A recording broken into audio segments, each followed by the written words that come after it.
"When you wake up in the morning, Pooh," said Piglet at last, "what's the first thing you say to yourself?" "What's for breakfast?" said Pooh. "What do you say, Piglet?" "I say, I wonder what's going to happen exciting today," said Piglet. Pooh nodded thoughtfully. "It's the same thing," he said. From Winnie the Pooh, by A. A. Milne. My Mom's Blueberry Crisp. My mom's dad is Irish, a storyteller and twinkling-eyed joker, and her mom is German, a rose gardener and meticulous baker. They met in the 3rd grade in Vicksburg, Michigan. My grandpa's family moved away at the end of that school year, but my grandparents reconnected at the end of high school, and my grandpa insists that he remembered her beautiful face all those years. They were married just before my grandpa joined the Navy, and my mom, their first child, was born at Pearl Harbor. Neither one of them grew up in religious homes, but when they married, they decided that religion was important and that they wanted to join a church. They visited all sorts of churches before settling at Lake Center Bible Church.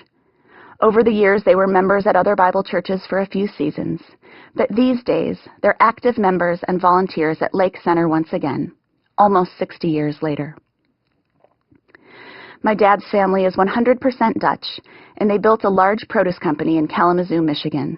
They owned farms all over the world and a warehouse, and their trucks delivered produce to stores, restaurants, and hotels all over the country. My dad and his siblings all worked at the warehouse or in the fields or driving trucks. When each child turned 5 years old, they began spending Saturdays at the warehouse with little wagons, moving produce around, filling orders. They were faithful members of a Christian Reformed church in Kalamazoo, a church that was strict and orderly, that emphasized observance of the Sabbath and thriftiness, and looked down on frivolity and high emotion. They were meat and potatoes people, men who worked long days on the farm and ate accordingly.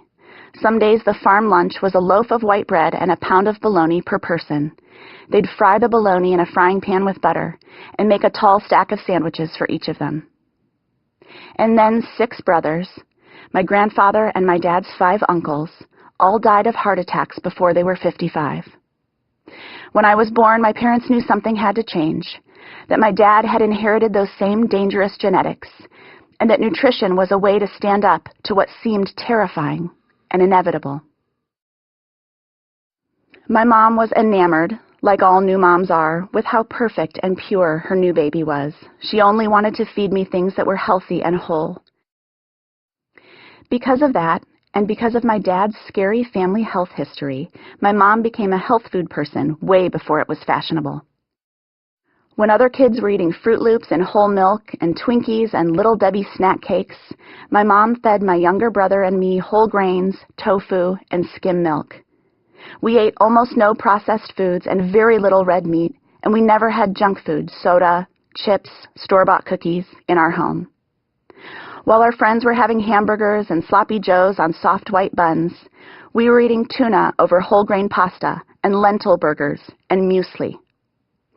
This was a time and place, the suburbs of Chicago in the early 1980s, when yogurt was weird and hummus was downright horrifying.